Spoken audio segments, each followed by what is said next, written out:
നമസ്കാരം. നയന ക്രിയേഷൻസിലേക്ക് എല്ലാവർക്കും ഒരിക്കൽ കൂടി സ്വാഗതം. ഞാൻ ഇന്ന് വന്നിട്ടുള്ളത് ഒരു ചവിട്ടി ഉണ്ടാക്കുന്ന വീഡിയോ ആയിട്ടാണ്. അതിന് വേണ്ടിയിട്ട് പഴയ 2 പീസ് തുണി എടുത്തിട്ടുണ്ട്.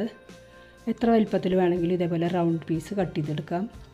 ഞാനിപ്പോൾ ഇവിടെ 18 ഇഞ്ച് ഡയാമീറ്റർ വരുന്ന രീതിയിലാണ് റൗണ്ട് കട്ട് ചെയ്തെടുത്തിട്ടുള്ളത്. അപ്പോൾ ഇതിൻ്റെ നല്ല വശം ഇതേപോലെ മുകളിലേക്ക് ആക്കി വെച്ചിട്ടുണ്ട്. അതിന് മുകളിലേക്ക് ഒരു പീസും കൂടെ ഇതേപോലെ നല്ല വശങ്ങൾ തമ്മിൽ ചേർന്നിരിക്കുന്ന രീതിയിൽ സെറ്റ് ചെയ്ത് വെച്ചിട്ട് ഒന്ന് തയ്ച്ചു കൊടുക്കാം.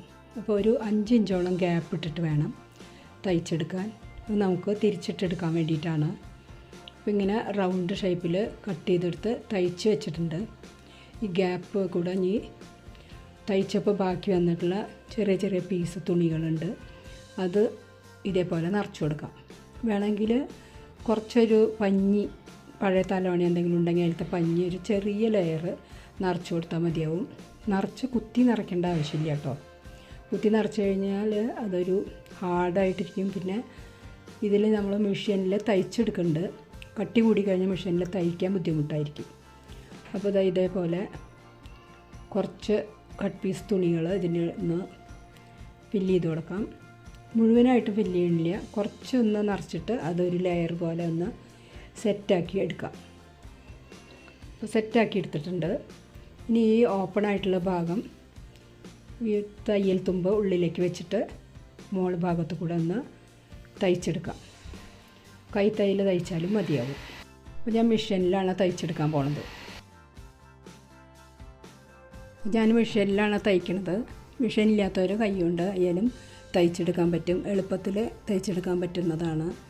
അപ്പോൾ എൻ്റെ ഈ ചാനൽ സബ്സ്ക്രൈബ് ചെയ്യാത്തവരുണ്ടെങ്കിൽ ഒന്ന് സബ്സ്ക്രൈബ് ചെയ്തോളൂ. ബെല്ലൈക്കണും ഓൾ എന്നുള്ള ഓപ്ഷനും കൂടി ഒന്ന് പ്രസ് ചെയ്യാൻ മറക്കരുത് കേട്ടോ.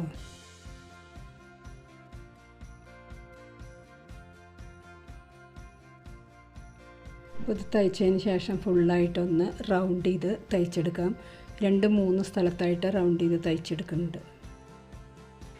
അപ്പോൾ ഇതുപോലെ സ്കെയിൽ വെച്ചിട്ടൊന്ന് 3-4 സ്ഥലത്തായിട്ടൊന്ന് ലൈൻ വരച്ചു കൊടുക്കാം. എന്നിട്ട് ഈ ലൈനിൻ്റെ മുകളിൽ കൂടെ നമുക്ക് തയ്ച്ചെടുക്കാം. അപ്പോൾ ഈ ഉള്ളിൽ വെച്ചിട്ടുള്ള തുണിയുടെ കഷ്ണങ്ങൾ അങ്ങോട്ടും ഇങ്ങോട്ടും നീങ്ങിപ്പോയി ഒന്നിച്ചൊരു സ്ഥലത്താവാതിരിക്കാൻ വേണ്ടിയിട്ടാണ് ഇങ്ങനെ ഇടയിലൊക്കെ നമ്മൾ സ്റ്റിച്ച് ചെയ്ത് കൊടുക്കുക. എല്ലാ ലൈനുകളും ഇതേപോലെ സ്റ്റിച്ച് ചെയ്തെടുക്കാം. അപ്പോൾ ഇത്രയേ ഉള്ളൂ ഇന്നത്തെ വീഡിയോ. ഇനി അടുത്തൊരു വീഡിയോയുമായിട്ട് വീണ്ടും കാണാം. ഇന്നത്തെ വീഡിയോ എല്ലാവർക്കും ഇഷ്ടമായി എന്ന് വിചാരിക്കുന്നു. ഇനി അടുത്ത വീഡിയോ ആയിട്ട് വീണ്ടും കാണാം. എൻ്റെ ചാനൽ കണ്ട എല്ലാവർക്കും നന്ദി, നമസ്കാരം.